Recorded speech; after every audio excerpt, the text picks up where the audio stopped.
सामने आ रही हैं। देखिए डेवलपमेंट्स जो देखने को मिल रहे हैं इस पूरे मामले में। बड़ी बात, आज रात 8 बजे प्रधानमंत्री मोदी देश को संबोधित करेंगे, जिसका देश को इंतजार था, ये कहना चाहिए। 8 बजे प्रधानमंत्री देश को संबोधित करेंगे।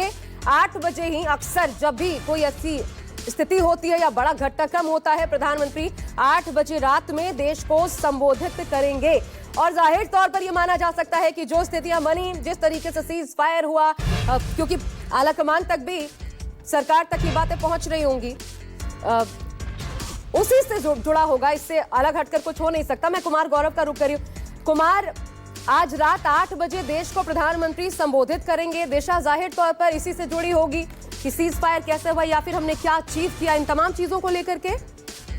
देखिए, बिल्कुल प्रधानमंत्री रात 8 बजे आज देश को, राष्ट्र को संबोधित करेंगे। 8 बजे के आसपास का वक्त बताया गया है। और जाहिर तौर पे ऑपरेशन सिंदूर के तहत जो देश को एक कमिटमेंट प्रधानमंत्री ने किया था कि आतंक की जड़ और उनके आकाओं को बर्बाद करेंगे, उन तक पहुंचेंगे और अपना हिसाब बराबर करेंगे, वो चूंकि अचीवमेंट प्राप्त हो चुका है। 9 टेरर कैंपों को बर्बाद किया गया। उसके बाद पाकिस्तानी सेना जो उसके आका के रूप में सामने आकर भारतीय क्षेत्रों पे उन लोगों ने जब हमला शुरू किया, तो उनके लगभग 20% एयर बेसेज को और डिफेंस इंस्टॉलेशन को हमने बर्बाद करके एक मैसेज भी दिया है कि अब बर्दाश्त नहीं होगा। अगर आप आतंकियों का साइड लेंगे तो आपके साथ भी आतंकियों की तरह ही व्यवहार किया जाएगा। तो जाहिर तौर पे ये तमाम चीजें, उसके बाद की जो तमाम उपजी हुई परिस्थितियां हैं, चूंकि सीज फायर को लेकर भी कई तरह की बात हो रही है, वैसे भारत सरकार ने साफ किया है कि ये एग्रीमेंट नहीं है, ये एक अंडरस्टैंडिंग है। जैसे को तैसा वाली बात है। अगर आप उधर से फिर से शुरू करेंगे तो हम भी इधर से अटैक आप पे शुरू करेंगे। तो जाहिर सी बात है, जो सफलता, एक बड़ी 3 स्तर की सफलता मिली है भारत को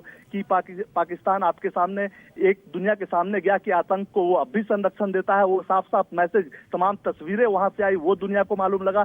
भारत को अपनी सैन्य शक्ति और तीनों सेनाओं का जो कंबाइंड एफर्ट था, वो एक साथ कैसे चलता है, ये भी एक अचीवमेंट है। और पाकिस्तान की सेना के बारे में जो बार बार न्यूक्लियर बम और तमाम चीजों की पाकिस्तान धमकी देता था, उन चीजों का भी खुलासा हुआ कि पाकिस्तान भारत के सामने चीन के सहयोग के बावजूद भी कहीं भी स्टैंड नहीं कर सकता है। तो ये एक बड़ा अचीवमेंट है। लेकिन बड़ा सवाल आशा यहाँ पे ये है कि चूंकि जब ये अंडरस्टैंडिंग पे पहुंचा भारत पाकिस्तान, तो देश में एक तरह से जो तमाम लोग सोच रहे थे कि पीओके पे हमें कब्जा करना चाहिए था, इस युद्ध को अभी नहीं रोकना चाहिए था, उसके बारे में बहुत तरह की कंफ्यूजन है। जो भाजपा के सपोर्टर्स हैं, जो मोदी के सपोर्टर्स हैं, उनके अंदर भी इसको लेकर काफी नाराजगी देखने को मिली थी और सोशल मीडिया पे वो तमाम नाराजगी सामने आ रही थी। तो आज प्रधानमंत्री का जो संबोधन होगा, वो एक तरह से तमाम पूरे देश को जो अचीवमेंट है भारत का ऑपरेशन सिंदूर के तहत और जो टारगेट, जो कमिटमेंट भारत को दिया था, वो उन्होंने पूरा किया, ये बताएंगे। साथ ही तमाम परिस्थितियों के बारे में भी बता देंगे, जिससे कि जो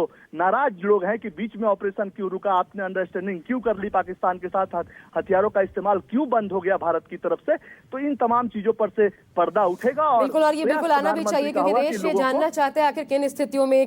और बहुत शुक्रिया आपका गौरव, हमारे साथ जुड़ने के लिए। संजीव लगातार हमारे साथ बने में, और संजीव अहम इसलिए भी हो जाता है क्योंकि जितने भी हमारे पूर्व सैनिक रहे हैं, रिटायर्ड मेजर जनरल से लेकर के तमाम ऐसे दिग्गज, वो लगातार ये कहते रहे, मतलब वो खुश नहीं है सरकार के इस फैसले से। तो ऐसे में आपको लगता है जब प्रधानमंत्री का संबोधन होगा, उस हर एक बारीक चीज को वो अपने इस संबोधन में समेटेंगे, सबका जवाब वो दे पाए, ये कोशिश होगी? क्योंकि हम ये देख रहे हैं कि विपक्ष सवाल जरूर उठा रहा है, लेकिन पॉलिटिकली भी देखें तो ऐसा हमें देखने को नहीं मिला कि बीजेपी ने कोई मोर्चा संभालते हुए या मंत्रियों ने मोर्चा संभालते हुए इस पर कोई जवाब दिया हो। ऐसा लग रहा है कि वेट एंड वॉच की पॉलिसी है, उसके बाद शायद सबका जवाब एक साथ आज प्रधानमंत्री दे।